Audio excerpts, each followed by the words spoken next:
Okay, hopefully this is working. I'm now on a trampoline. Yes, I am. On a trampoline. Listen, I'm not at my house. So there's only so many places I can go. I'll be back on my I'll be done with spring break. In like 3 days. So I wanted to talk about period pieces. I love period pieces. Wait, let me see if this is working. Yeah, I was gonna talk about period pieces. Period pieces in books. Well, period pieces in movies. And then like my favorite scores, my favorite couples from those like historical romances or period pieces or whatever. And then in like I have like 2 books. No updates. It's literally the next day of me doing this. So there's no updates. Oh, actually I tried to curl this wig, but I'm just learning how to curl it. It has like different attachments. Like there's a mini curler, a large curler, small curler, and it goes with a flat iron. The set is so cute, but I'm just learning how to use it. So hopefully I did that well. Hopefully it doesn't look too bad on camera. If I look too bad, I'll just flip it because I look kind of weird in my computer. Like there's flyaways, but whatever. Maybe I'll need a blur back there. I'll stay in the middle, and it's gonna be kind of shaky. There's nothing I can do about it. I don't want to sit in the chair because I want to be comfortable. I'll try not to move as much, okay? Period pieces. Just gonna go right into it. Of course, I do not have an intro. Tangled is technically, unfortunately, not a period piece, obviously. It's like fake, but I was kind of hoping I could add it into here because it's my favorite movie. But it's not a period piece. I didn't know that. But technically, oddly enough, Cinderella 2015 and Belle 2000, Beauty and the Beast 2017 are technically period pieces. Maybe it's because they're live action, but those are on this list. So we're starting with movies. First 2. Cinderella 2015 and Beauty and the Beast 2017. Next is, I would like to talk about those a little bit more. I love Cinderella 2015. I love Cinderella 2015. It's so good. I love the dress. I love Kit. She's such like a soft princess. She's like my inspiration for a soft princess. I love that movie so much. Beauty and the Beast 2017. The dress could have been better, of course. Everyone says that. But otherwise, I love that movie. Like, I wasn't really into the original Beauty and the Beast all that much when I was younger. Though, like, she was one of my favorite princesses, but it wasn't like my favorite. But now, with the live action, she's like my second favorite, absolutely. Next is Emma 2020, the Jane Austen adaptation of the book Emma, but the 2020 version, with Johnny Flynn, who plays Mr. Knightley, and I always forget her name, but she'll be in Dune 3. Oh gosh, Anya Taylor-Joy, I think it is. Yeah, I love that movie. It's my favorite. It's my favorite Jane Austen adaptation. And then we'll talk about my second and third after this. But I love the look of the movie. I love the soundtrack, which we'll also talk about in a second. And then I love all the actors, how they did it and stuff. It's so dear to me. It's so dear to my heart. I love that freaking movie. Next, Sense and Sensibility, the 1995 adaptation. I love that movie. It's so good. Rest in peace, Brandon Sanderson. No, did I just say Brandon Sanderson? I meant, one second, now I have to look up his name. He played. Wait.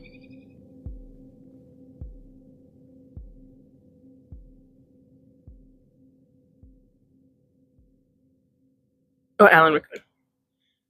Yeah, Alan Rickman. He played Snape in Harry Potter. Oh, that actor, so good. And he played Brandon in Sense and Sensibility, 1995. I love that movie. The soundtrack is not my favorite soundtrack, but there is one in there that we'll talk about later. But I like that. I like the sisters, the dynamic of the siblings. I like Marianne and Eleanor and stuff. Next, Pride and Prejudice 2005. I have yet to watch the Colin Firth one. The one with Colin Firth, the show, which obviously came before the 2005 adaptation. I want to watch it. I will, like, one day. Next is Anne with an E. Next is Anne with an E. I love Anne with an E. Okay. My brother just interrupted me talking about a package. I got a package. Probably my wig glue. Anyway, Anne with an E. That is my favorite show ever. In any genre, period piece or whatever. That is one of my top favorite shows. It was like one of the first series when I was younger, when I was like 13, that I like binge watched and waited for like the 3rd season. Or maybe I waited for the 2nd too. I don't remember if the 2nd had already come out when I was younger or not. But wow, I know we all want a 4th season. It's never gonna happen. Stop trying to make Anne with an E season 4 happen. It's not gonna happen. But I know we all wanted that to happen. It's not. But I'm so glad that they at least got a kiss in season 3 at the end of the show. Like, that's the bare minimum I could ask for. I'm so happy about that. I love Anne. She's like such a relatable character for me. She's such a relatable character. I love her so much. And Gilbert, wow, a lot of the times completely unfeeling. Like when Anne sees him crying and is like, oh my goodness, gives him a hug, gives him inspirational speech. Gilbert asks if she's chopping onions. So a little emotionally inept. A little brain dead, but it's okay. War and Peace, the BBC show. I don't remember like everything from it, but I remember enjoying it. Oh, the guy who plays the Riddler in Batman with Robert Pattinson plays one of the characters in War and Peace, one of the many characters in War and Peace. I enjoyed the show. I liked the show. Next is The Princess Bride. Of course, I love The Princess Bride. I won't read the book because I've heard that the book is just not as good or whatever. Something, I don't know. I don't remember. But I just heard it's not like the best. So I probably will never read it. But I really love that movie. It's just a classic movie. It's just good. That's all I can say. Enola Holmes. The 3rd movie is coming out this year. I don't remember which one it was, but it's gonna be coming out, and I'm super duper excited. I love Enola Holmes. Those movies. Oh my goodness. Yo, there's a bug. There was a bug. Oh, that's gross. What was I saying? Oh, Enola Holmes. I'm excited for the 3rd movie, and I like the first 2. And I like that. See, I don't know actors' names, so I just have to think of another character they played. But the guy who plays Superman and Man of Steel, Henry Cavill. The guy Henry Cavill plays Sherlock Holmes. I like him, and then I like the guy who plays Finn in the Hunger Games. Finnick in the Hunger Games. He plays their other brother that I always forget the name of. And Watson was introduced in Enola Holmes 2, the 2nd movie. So I'm excited to see what they do with it. Next is Belle. This may be really unknown, but I enjoyed the movie. I don't listen to the soundtrack all that much, and I don't watch it all that often. But I liked that movie. It was like, I forgot what someone back then would call them, but it was a mixed girl. It's like a retelling of Beauty. To me, it kind of seemed like a retelling of Cinderella. But I think it's like no, is it a real story? I'm gonna have to look that up after this. Never mind. Alright, The Little Princess. Technically, this is a period piece. To me, it's a period piece, or like a historical movie, which is what like the basic thing of this is. I love The Little Princess. That movie made me want to be a princess when I was younger so bad. Oh my goodness, I love The Little Princess. It's so cute. I love that movie. And it's like some of the scenes, like the mean woman, the mean like headmistress, like she kind of wants to be a princess too, and it makes me sad. Let her be a princess. The Secret Garden, not the new one, the one with Colin Firth, who is in Nanny McPhee. Is Nanny McPhee a period piece? I don't think so. If it is, just put that in there. But if not, then whatever. But The Secret Garden, no. Oh, no. The new Secret Garden has Colin Firth in it. The old one does not, obviously. My bad. But I love the old Secret Garden. I have not watched the new one. Maybe I will. Oddly enough, I listened to some of the songs on that score, so I should probably watch the new one. I kind of do. I don't think it'll be nearly as good. It might be interesting. Why am I hunched over? Oh, because I'm fitting in frame. Maybe I'll scoot back. I'm sorry it's bouncing. You're just gonna have to deal with it. I'm on a trampoline, for goodness sakes. Narnia. All the Lion, the Witch, and the Wardrobe, all the movies. That also a period piece, right? Yeah. Whatever. Those movies are great, beautiful, and I, of course. Wait, I'm sorry. I need to look up the author for those books. Yeah, C.S. Lewis wrote those books. And I want to have all the books. I think I read them when I was younger, but I mostly watched the movies. And I love, like, it's kind of like a metaphor for Christianity and stuff. It adds then kind of like Jesus and whatever. I love those movies. And C.S. Lewis, yeah, he wrote the book, but I always thought for some reason that he also wrote Alice in Wonderland. That's Lewis Carroll or something. So I don't know why I always thought that he wrote that, but I had to do a paper for one of his like writings. I think it was poetry for an essay like a couple of months ago. Next is The Great Gatsby, which is a period piece, which sounds kind of odd because it's like the 1920s, but technically I looked it up and it's technically a period piece, and I love that movie. Like, I hope that we all know that I'm talking about the the one you think, the meme when he's holding the glass, the one we all think of. I think there's like earlier adaptations, but I've never watched those and never will. I love that movie. Like, I don't know what it is. It's like the cinematography, BuzzFeed word, and like the clothes, the music, the soundtrack, which again talk about later. Next is Anastasia. I don't know. I didn't look up if this is technically a historical movie or period piece. Obviously, it's based off of a true event.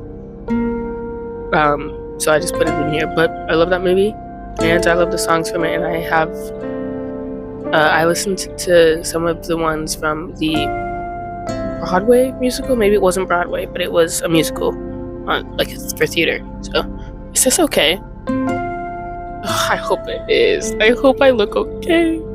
I feel like I look kind of weird. It's okay. And the last but not least, and also, by the way, I would like recommendations. Typically, I am a sucker for, of course, like period pieces with a subplot of romance. Actually, one second.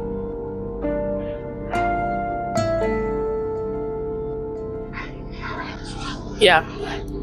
So I like war movies a lot, and I thought maybe those would be considered period pieces, but they're not. They're considered quintessential historical war movies, technically. So yeah, I didn't add those, like the war movies that I enjoy, but like I'm fascinated with. It's just like the idea of people just like being able, like the ability to have that sort of cruelty is just insane to me. So war, like books or movies, fascinate me. But that's what we're talking about. The last but not least is La Belle et la Bête. I don't know how to say that. Of course, I'm gonna put all the stuff here or here, like for the movies, because I don't know how to say that. That's French, but it's French. It's the French version of Beauty and the Beast, and I think it's like 2014 to 2015. Maybe it's 2017. I could be wrong, but I loved. One second. I love that movie.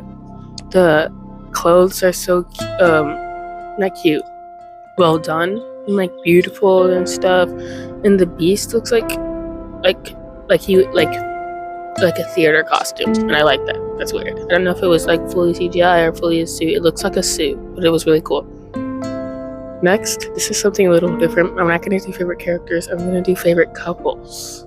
I'm doing favorite couples, so I won't name one from each movie. I'm gonna do like my favorite couples out of all of them. And this isn't really in order, so just remember that. Emma and Mr. Knightley from the Emma 2020 adaptation of the Jane Austen book, Emma. I love them so much. I love them so much. I need to start like enunciating my words. I love them so much. They're so adorable. I like that, she's trying to be a matchmaker, and sometimes she can be a little mean, but then, the confession, of course. I've watched the confession, scene in the book in different adaptations, and this is my favorite one. And I know people don't like when she gets the nosebleed, but I do, because she's, feeling emotion strongly or whatever. She gets a nosebleed. It's hilarious to it. And I like that he's just like, yes, I will live like in your father's house because she doesn't want her father to be alone. Oh my goodness, that's such green flag right there. Anne and Gilbert from Anne with Me. Now, as I said, sometimes I think Gilbert was like a little dry, like a little tone deaf. But they were so cute, and I love that show so much. And I loved the books when I was younger. I didn't finish all of those, by the way. I think I read maybe the first two. I want to read all of them because obviously it's so much more broad and there's like so much more than like they show in usually the movies. I know there's an Anne of Green Gables show, like 1980 something, 1990 something. I haven't watched that yet. I need to watch that because people love that. That's like my grandma's like one of her favorite shows and stuff. So Brandon and Marianne from Sense and Sensibility. So that's the middle Dashwood sister, and then Brandon, which I don't remember his last. I think Colonel Brandon. I love all them so much because it's like more like a gentle love after she gets sick from being so like in love with. I always forget his name. I'll put his name up and like the actor who played him. But it's so cute and how he just helps her no matter what. Like he's respectful, and when he thinks that she's in love with somebody else, and he still is like respectful about telling Eleanor about what was going on with I forgot his name, but the guy who saves Marianne. That was so nice. And speaking of, next is Eleanor and Edward Ferrars. That's that confession at the end where she starts crying is so funny and it's so cute. And Edward won't stop fiddling with the stuff on the mantle over the fireplace. She starts crying. And all the Dashwoods leave the room. They're like, go. And when she finds out that he is not engaged to the redhead girl. That is so cute. Next is Mr. Wait. I put Mr. Knightley and Emma twice. No, next is Mr. Darcy and Elizabeth. They're just good. I actually watched the 20th anniversary last year. Yeah, I watched the 20th anniversary last year. I went back to watch it. Yeah, it was like kind of like expensive. It was like $19. That's not really that expensive, is it? Dang, I'm cheap. But I loved rewatching it in the theater. Well, I was rewatching the movie, but I never watched the movie in the theater before that because obviously I was not born yet. So. But I love Mr. Darcy and Elizabeth. I like his weird, terrible first confession where he just insults her family the entire time, and that's really funny. And then I like what am I thinking? The Walk, of course. The Walk, and she's like, your hands are cold. And it was something about like, I don't remember what it was, but someone analyzed that scene when she says that, and I was like, oh, I get it. And yeah, I don't want to go too in depth on each couple because I'll go on for like a long time and I can only edit so much on my phone. So next is my favorite scores of each movie. So I won't be all the movies' scores. I'll only name my favorites, like my favorite movies that have my favorite score. And then I'll name a song from each of those scores that I like. For example, from Cinderella 2015. I love that entire score. I also listen to it all of the time, anytime, like shower, driving, reading a book. All of these soundtracks I listen to while reading, all of them, especially if it's like a fantasy book or something. I love them. And my favorite song from that score is La Valse de l'Amour. Again, I can't speak French, so I'm gonna put that in writing at the bottom.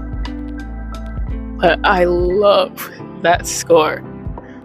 Or OST, or soundtrack, or BGM. I don't really know like the official word, but BGM is background music, so I don't know. Next is Emma 2020. My favorite, I love the score, and then my favorite song is actually one of the ones with lyrics, which is Queen Bee by Johnny Flynn, who plays Mr. Knightley. And I was like, wait a second, why does this song sound familiar? And it's because he's singing it. And then I looked and he's a singer. So I started adding songs that he just like wrote in my playlist, and I love them. Like I love his voice and his songs. They're so nice.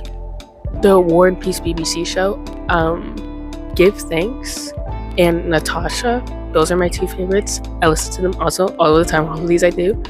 It's so like beautiful and like transcending and like what is it? Ethereal. And I was like, oh, like that. I love those. Okay, begin with an E. Forgiveness and Unrequited Love. By the way, whoever wrote this score for Anne with an E, Amin Bhatia, that was her name, I think, or his name, Amin Bhatia. They need to do more scores because that was beautiful. It was beautiful.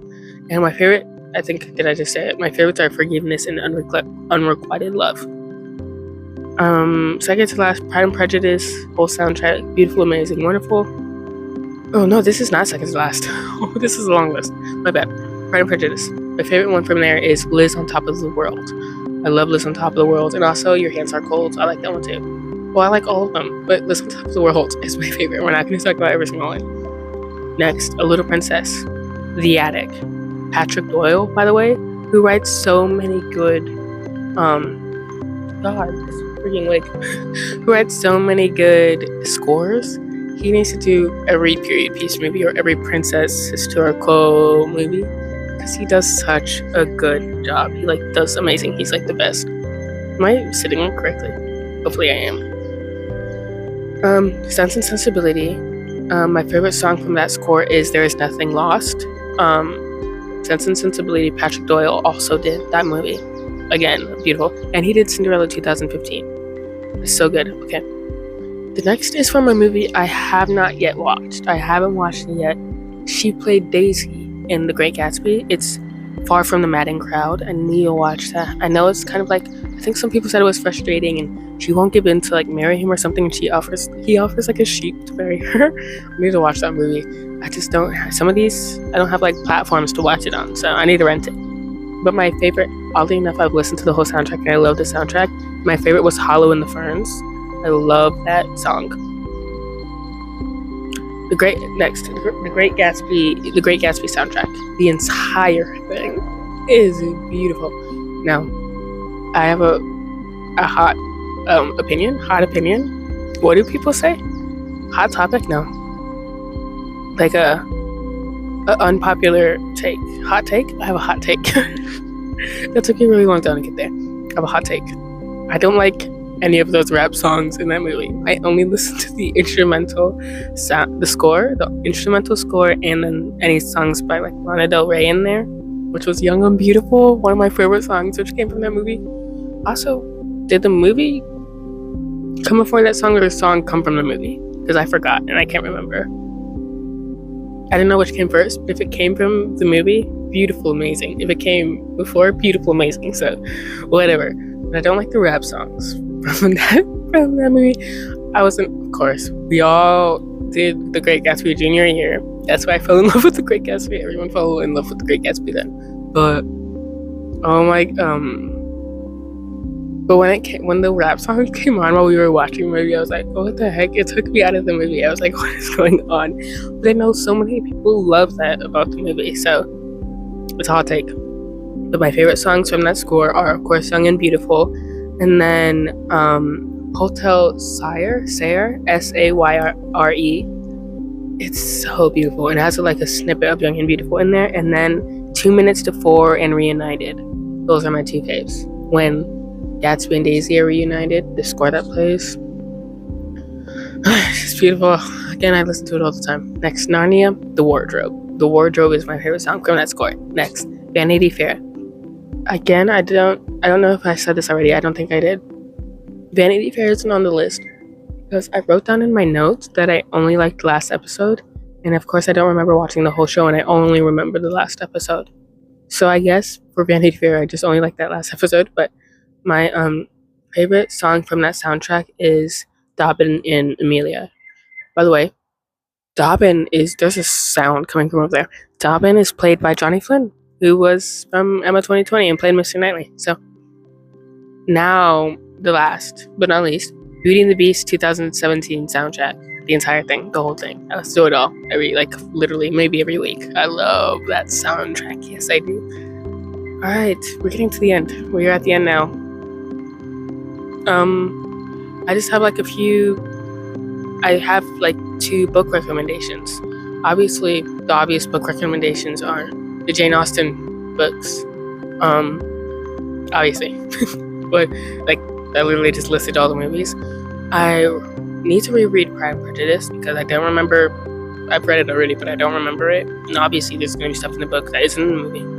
And then I was halfway through Sense and Sensibility last July when I lost my book on a church camp trip and rebought it. And I was already reading new books by then, so it's on my shelf. And I have 2 copies of it because I couldn't resist. There was this green copy. Anyway, I couldn't resist, so I bought it. I have 2 copies, and I need to start rereading that. And then Emma. I know it's my favorite movie adaptation, but I haven't read it yet. I need to do that. I'm sorry, I have so many books I haven't read. Actually, I don't have a lot, but I need to reread that. And then The Great Gatsby. I read the book already. I want to reread it again. I like that book. I don't know why why do we all love The Great Gatsby? I don't know what it is, but we all love The Great Gatsby. It's just a good book. But anyway, no, one more. War and Peace. Let me be honest. I'm not an intellectual just because I like to read, okay? So for the longest time, War and Peace is this, oh god. War and Peace is old white man book to me in my brain. But then when I was a child, I saw the Peanuts movie that came out. Charlie Brown did War and Peace for his book report, and it made me want to read War and Peace. And then I watched a bunch of when I was a year ago, I watched a bunch of girls reviewing the book, reading and reviewing the book and giving their thoughts, and I was like, now I want to read it. Other girls are reading it, now I want to read it. So I have it, and I'm only 15 pages in because I'm scared. I get scared. So when a book is I only like books over 400 pages. Of course, I'll read ones under, but my favorite good spot for a book is 400 to 600 pages. But War and Peace is big chunkus, okay? It's I think it's bigger than my Bible. Does it have as much pages as my Bible? And I'm bro, that's so much. So I'm gonna have to read it over it's shaking, I'm sorry. I'm gonna have to read it over a few months. Now, the only 2 book recommendations I have that aren't movies or aren't shows or scores or anything are 10,000 Stitches and Half a Soul by Olivia Atwater. Those 2 books are really good. They're refreshing. It's not really, neither of them are really enemies to lovers, which I know is a big thing right now. But I've never been really a fan of enemies to lovers. I'm gonna talk about books in another video because I want to talk about that trope. But yeah, those books are just really good. So yeah, they're really nice to read, and I need to reread both of them. No, one more. Emily Wilde. The Emily Wilde books. Oh my goodness. I need to read the last book. I read the first 2 and I loved them. And I need to read the last one. By the time I got the last book, I was again reading other books because I don't know. But I was already reading other books, so I need to read the last one. Yeah. That is it. I hope my hair didn't look crazy this entire time. I have a birthday party to go to in an hour and 20 minutes, so I did my hair, but hopefully it doesn't look too crazy, and hopefully you can't see these sideburns. Listen, my hairstylist messed me up. Anyway, yeah, that was it. Okay, goodbye.